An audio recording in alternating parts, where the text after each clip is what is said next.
సాధన committee ఆధ్వర్యంలోన Nandavaram మండలంలో ఎమ్మెగనూరు జిల్లా చేయాలని చెప్పేసి ఈరోజు మహాధర్నా నిర్వహించడం జరిగింది. జేఏసీ ఆధ్వర్యంలో ఈరోజు అన్ని అర్హతలు ఉన్నటువంటి ఏకైక నియోజకవర్గం ఒక ఎమ్మెగనూరు మాత్రమే. సాగునీటి నుంచి తాగునీటి వరకు కానీ ప్రభుత్వ భూములు కానీ అత్యధికంగా తక్కువ క్రైమ్ ఉన్నటువంటి ఏకైక రాష్ట్రంలో నియోజకవర్గం అంటే అది ఒక ఎమ్మెగనూరు మాత్రమే. అదేవిధంగా పొల్యూషన్ లెస్ ఉన్నటువంటి నియోజకవర్గం ఏదైనా ఉంది అంటే అది ఎమ్మెగనూరు మాత్రమే.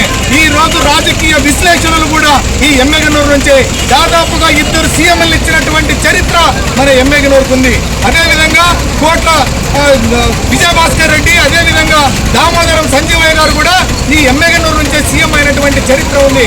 మీరు రాజకీయంగా మౌలికంగా అదే భౌగోళిక పరిస్థితులు మాట్లాడినా ఎమ్మెగనూరు అన్ని అర్హతలు కలిగినటువంటి నియోజకవర్గం కాబట్టి తక్షణమే ప్రభుత్వము ఎమ్మెగనూరు నియోజకవర్గాన్ని ఈ రోజు జిల్లా చేయాలని చెప్పి మేము డిమాండ్ చేస్తా ఉన్నాం.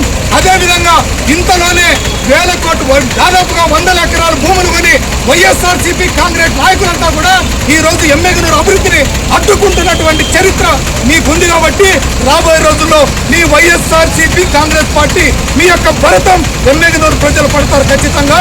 ఈ రోజు ఎమ్మెగనూరు నియోజకవర్గం అభివృద్ధిని అడ్డుకుంటా ఉన్నారు. మీరు అక్కడ ఆదోని నియోజకవర్గంలో భూములు కొనుగోలు చేసి ఈ రోజు అక్కడ జిల్లాని ఏర్పాటు చేయాలని మీరు ఒత్తాసు పలుకుతున్నటువంటి మీ ప్రతి వైఎస్ఆర్సీపీ నాయకులే మీ ఇళ్లను కూడా రాబోయే రోజుల్లో చేసి ముట్టడిస్తుంది. మీరు స్పష్టమైన సమాధానం ఎమ్మెగనూరు నియోజకవర్గానికి చెప్పాలని చెప్పి మేము జేఏసీ తరఫు నుంచి డిమాండ్ చేస్తా ఉన్నాం. ఈ రోజు ఎమ్మెగనూరు జిల్లాకి ఏమి అర్హత లేదో ఈ వైఎస్ఆర్సీపీ నాయకులు చెప్పాలి. అదేవిధంగా మేము ప్రభుత్వాన్ని ఒకటే డిమాండ్ చేస్తున్నాం.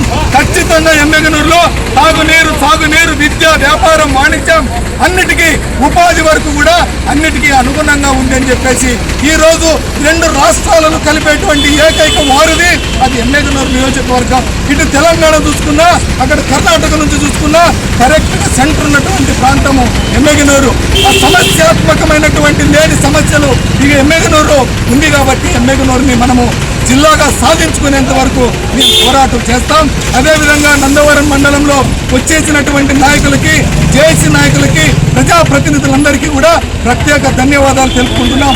రాబోయే రోజుల్లో ఖచ్చితంగా ఎమ్మెగనూరు జిల్లాని సాధించేంత వరకు మా పోరాటం ఆగదు. అదేవిధంగా ఈ వైఎస్ఆర్సీపీ భరతం కూడా ఎమ్మెగనూరు ప్రజలు పడతారు, అందరూ గమనిస్తూనే ఉన్నారు. ఈ రోజు ఎవరు కూడా ఎమ్మెగనూరు కావాలని చెప్పి మాట్లాడడం లేదు. అంటే మీ ఓట్లు సీట్లకు మాత్రం ఎమ్మెగనూరు కావాలా అంటే ఎమ్మెగనూరు అభివృద్ధి వద్దా ఒకసారి ఆలోచన చేసుకుని రేపు ఎమ్మెగనూరులో తిరగనిచ్చే పరిస్థితి అయితే ఉండదని చెప్పి కూడా మేము హెచ్చరికలు జారీ చేస్తా ఉన్నాం. వర్ధిల్లాలి ప్రజా సంఘాల ఐక్యత, పోరాడతాం ఎమ్మెగనూరు జిల్లా సాధించేంత వరకు, పోరాడతాం ఎమ్మెగనూరు జిల్లా సాధించేంత వరకు.